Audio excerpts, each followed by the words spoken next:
Hari ini saya mengajak untuk kita berpikir sejenak tentang maut atau kematian. Belakangan ini karena kita mendengar situasi baik seluruh dunia ataupun secara khusus Indonesia, ada yang terjadi dengan tiba-tiba, entah itu banjir bandang, entah itu gempa bumi, entah itu mungkin peristiwa meletusnya gunung. Semua itu menggambarkan bagaimana kematian itu tidak pernah diduga, tidak pernah disangka. Nah, kalau berbicara tentang maut, saudara, maka maut itu sepertinya dekat sekali dengan manusia. Nah, upah daripada dosa adalah maut atau kematian. Sebab itu, kalau sampai kematian adalah merupakan satu momok bagi manusia bila bicara tentang kematian. Karena kematian ini sebagian orang, itu ada hal-hal yang sangat menakutkan. Saya pernah melihat bahwa ada orang yang sudah cukup lama sakit, dia menderita sekali, belum lagi umurnya, usianya itu sudah boleh dikatakan sangat tua. Sudah dirongrong oleh kematian yang sebelum dia mati, tapi saat itu kesakitan yang begitu rupa, sampai dia berteriak, belum lagi uang banyak yang harus dihabiskan untuk dokter, untuk obat-obat dan seterusnya. Tapi dia tidak bisa mati. Dengan teriakan dia itu minta tolong, dengan teriakan itu kalau boleh lebih baik Tuhan cabut saja saya biar saya mati, karena hidup ini sangat menderita. Ada orang-orang seperti itu ketika menghadapi maut. Tapi ada juga satu contoh yang saya berhadapan langsung dengan orang yang sudah ada di ujung kematian. Satu kali saya membesuk orang ini di salah satu rumah sakit swasta. Dan orang ini dulunya adalah orang yang cukup baik.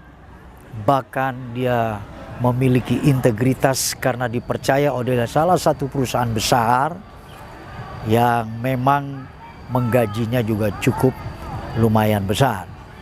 Nah, berjalannya waktu, orang ini sekarang sudah termakan dengan usia dan tua, sehingga ia ada di rumah sakit dan anak-anaknya, mantunya, dan semua sudah berserah penuh supaya papa mertuanya ini dipanggil oleh Tuhan.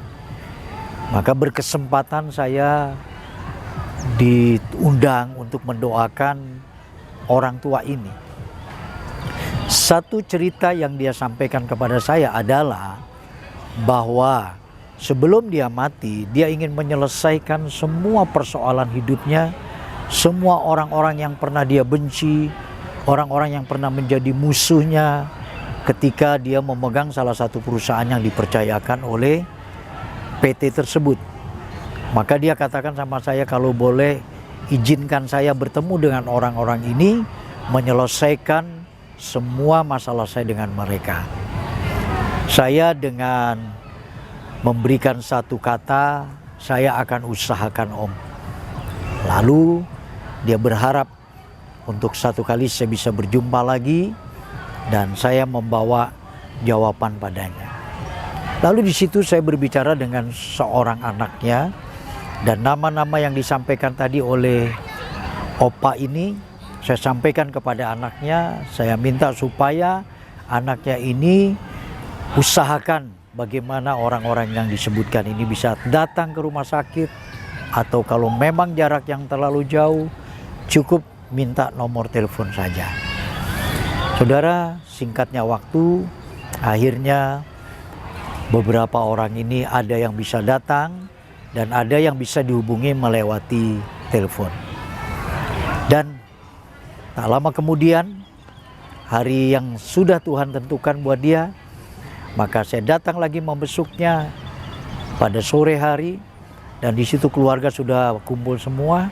Lalu di situ saya sempat berkata, ada pesan apa lagi Om yang ingin Om sampaikan? Saya kaget karena dia berkata, coba kamu minggir sedikit, karena dia melihat di depan itu ada anak tangga yang turun ke tempat bangsalnya dia, dan itu terang sekali. Dan ada orang yang bernaik kuda itu sedang mau menjemput dia.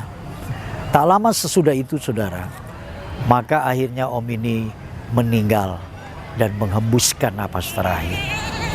Sungguh bahagia, sungguh indah. Pasti kita percaya yang menjemput itu adalah Tuhan Yesus Kristus. Di sini saya ingin menyampaikan, bagi orang-orang yang percaya kepada Yesus Kristus, maka itu adalah cara dan jalannya bagaimana orang itu menghadapi kematian. Dia tidak cemas, dia tidak takut, dia tidak risau. Bahkan di sisi yang lain ada orang yang tadi saya ceritakan takut, menangis, menjerit, dan berteriak, mengerang. Karena sepertinya kematian itu sangat mengerikan dan menakutkan. Oleh karena itu firman Allah berkata begini, hai maut, di manakah sengatmu? Jadi sengat maut itu sudah dikalahkan oleh kematian Kristus. Ketiga harinya dia bangkit. Itu menandakan dia sudah mengalahkan kematian, dia sudah mengalahkan maut. Makanya bagi saudara yang menerima Yesus dan yang percaya kepada Yesus, termasuk saya, ada satu harapan besar. Hari ini saya tidak takut tentang kematian itu. Karena apa? Karena Yesus menjanjikan bahwa Dia menyediakan satu tempat itu buat saudara dan saya.